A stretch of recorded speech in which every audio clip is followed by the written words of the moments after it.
Hi යාළුවනේ අපි අද උදේ පාන්දරම වැඩ පටන් ගත්තා. අපි උදේ කෑම වේලක් දෙන්න තීරණය කරා. පොපුරැස්ස ලෙවල් 1 එකට තමයි යන්න තිබ්බේ. ඉතින් උදේ පාන්දරම නැගිටලා රාජ අයියා, එරික් මාමා, චන්ද්‍ර මාමා, බරේ මාමා, නිමල් මාමා ඔය සෙට් එකත් එක්ක මම ඇතුළු මේ ගොඩක් මහන්සි වුණා. අද උදේ අපිට මේ කෑම 500ක් විතර මේ අමලමාලේ නම් ගෙනල්ලා තියෙන්නේ. මේ ඒ කට්ටියට මේ අපි ඉන්න කට්ටියත් එක්කම බලද්දී ගොඩක් ස්තුතියි.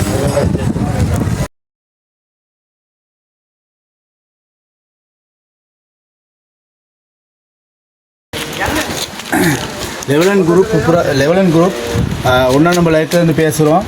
இப்படி தான் எங்களுக்கு வந்து தோட்ட நிர்வாகம் உதவி செய்யுது. அரசாங்கத்தில் எங்களுக்கு சாப்பாடு அது எல்லாம் கொடுக்குறாங்க. ஆனாலும் மற்ற உதவி ஒன்றும் எங்களுக்கு கிடைக்கல. எங்களுக்கு எந்த நாளும் இது சாப்பிட்டுக்கிட்டே இருக்க இயலாது. சாப்பாடு கிடைக்குதுன்னு சாப்பிட்டுக்கிட்டே எந்த நாளும் எங்களுக்கு தொழில்களை விட்டுட்டு வந்து இருக்க இயலாது. சின்ன பிள்ளைங்க இருக்காங்க, சுகமில்லாதவங்க இருக்காங்க, ரொம்ப கஷ்டமானவங்களாம் இருக்காங்க. ஒருத்தவங்க தூக்கிட்டு போக இயலாது. டொய்லெட் பிரச்சனை இருக்குது, சரி டொய்லெட்டுக்கு இல்லை, தண்ணி வசதி இல்லை, ஸ்கூல்களில் ரொம்ப கஷ்டப்பட்டு செஞ்சு தான் நாங்கள் இதுங்கெல்லாம் செஞ்சுக்கிட்டு வரோம். இப்படி தான் இப்போ கூடிய சீக்கிரம் ஸ்கூலும் தொடங்க போகிறாங்க. இப்போ எங்களுக்கு இருக்கிறதுக்கு ஒரு இருப்பிடம் ஒன்றும் இல்லை.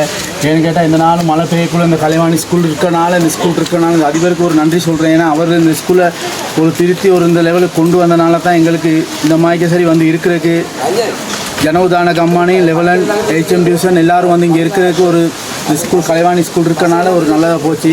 இன்னொன்று என்னென்னு கேட்டால் நாங்கள் ரொம்ப கஷ்டத்தில் இருக்கோம். உங்களுக்கு இதை பார்க்குறவங்க முடிஞ்சவங்க உதவி செய்யுங்க.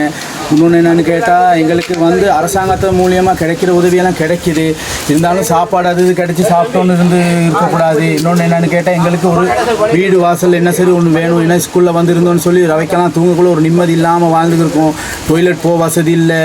ரொம்ப கஷ்டத்தில் சின்ன பிள்ளைகளை வச்சுக்கிட்டு இருக்கிறோம். அதனால் இதை பார்த்து எங்களுக்கு ஒரு நல்ல ஒரு உதவி ஒன்று செய்வீங்க, அரசாங்கம் செய்வீங்கன்னு சொல்லி கேட்டுக்கொள்கிறேன்.